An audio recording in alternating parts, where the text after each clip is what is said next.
Hi everybody, my name is Jenya Frid from the Staten Island Museum, and I'm here to try a different family art project with all of you today.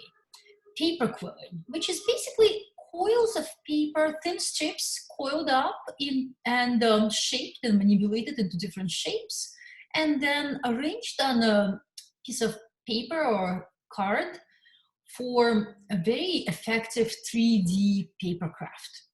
Could be really simple, could be very intricate. We will do a simple version today. And what we will do is we will use everyday materials to do this. Now, really, you could get a kit with special paper already cut into strips and a special tool to make your tight coils. But I'm going to do this with hands-on materials just found in your home, hopefully.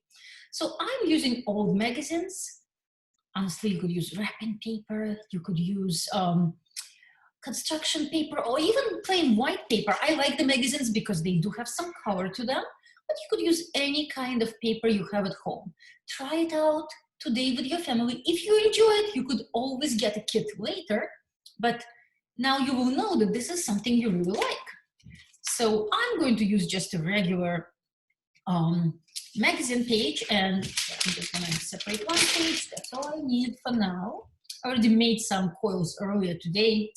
And to make my coils, because I don't have a special tool, again, you could buy a special tool if you enjoy this craft, but I tried just different thin sticks I have at home. I tried this wooden skewer.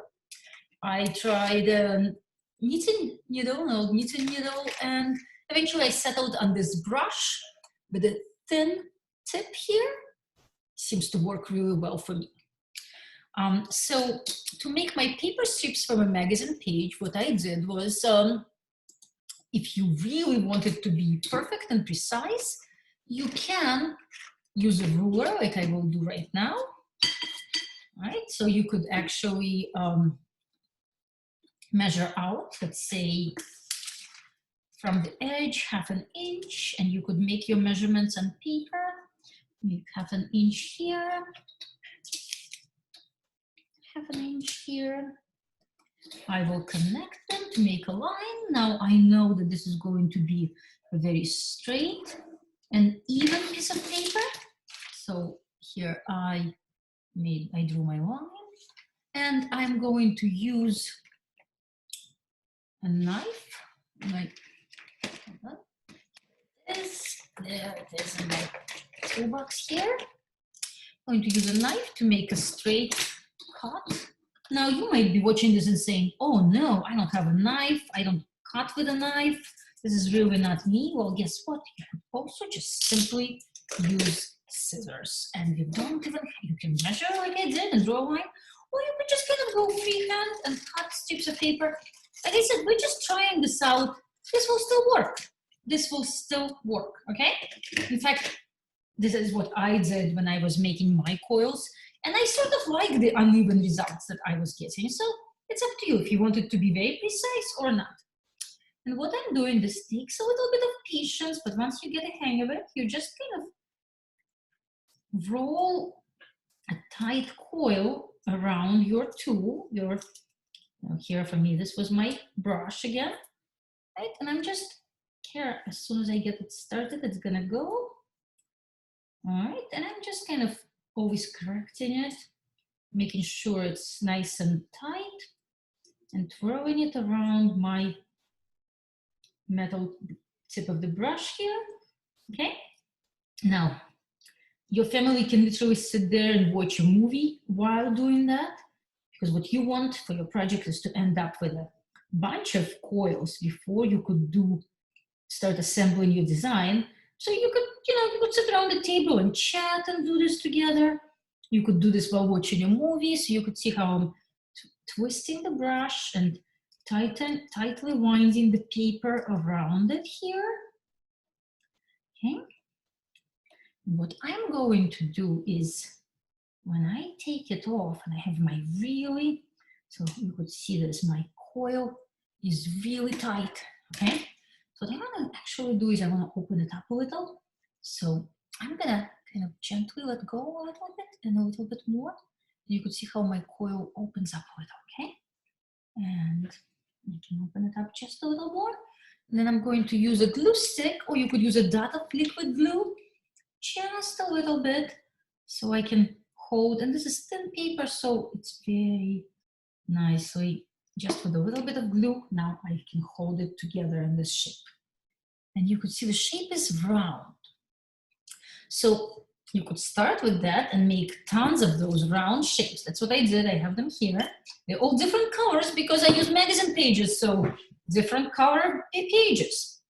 And then even your youngest family member can do this part. Just, here you go. Oopsie. How do I aim it for the camera? Just pinch a side of it. Pinch one side of the round shape, okay? And what I got is teardrop shape. It changed. You could manipulate the round shape into something else. I'm going to do a few more. This one, again, the round shape here. Sorry, I'm kind of trying to aim for the camera here. Gonna pinch it one time, and then pinch it again on the other side, and the new shape that I have, okay?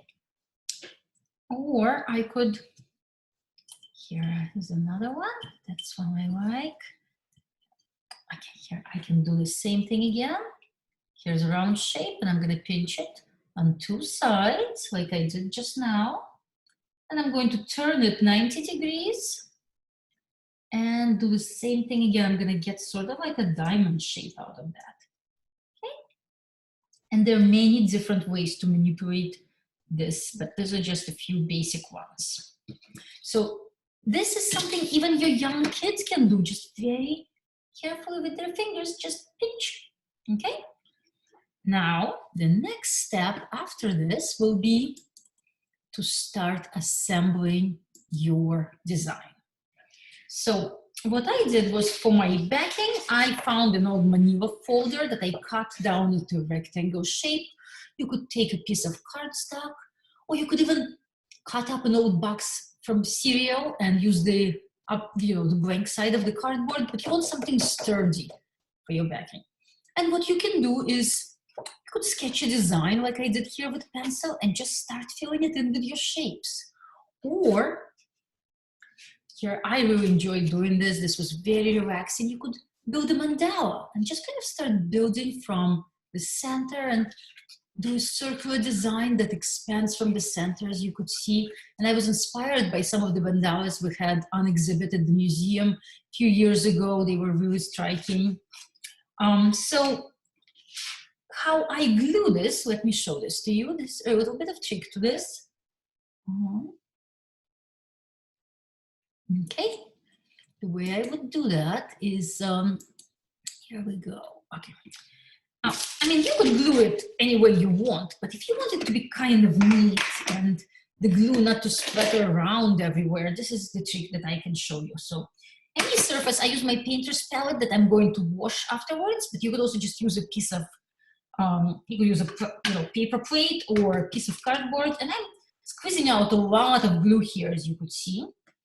But what I'm going to do is I'm going to take a little bit of my cardstock or a piece of manila folder and just spread it out evenly. So I get a nice thin, even layer of glue, okay? Here you go, just like that. And what I'm going to now do is, here I can continue building this mandala that I just started by taking shapes and literally just dip my shape into the glue and stick it on. And dip my shape in, and this way it just gets a little bit of glue on the edges and it's not going to be dripping all over, and you could keep working on it. I feel like it's a little bit like building with blocks or making a puzzle, only it's a puzzle of your own design, and you could do whatever you want with it. You could change it as you go and just have fun with it, enjoy it. Don't or you could assemble a flower out of this. Let me see. So this was kind of a mandala shape that I started building, but I'm going to do something different in the corner here. I'm going to use a circle shape for the center of my flower right there. And then I'm going to take a few that I'm going to shape into the teardrop shapes. We're going to make flower petals. So if you only made a few coils and you're ready to get started, you could do something simple like that and see if you like it. Okay? Or you could make a lot of coils first and then do a complicated design. That's up to you. So let me quickly make my flowers so I can show you what I have. Okay. And I really hope you enjoy this project.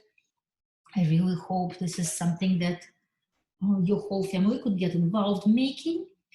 I hope this gives you a chance to try something different and see if you like it. And if you want to continue this could be a craft to do whenever you have a little bit of time, and you could make gifts for your friends.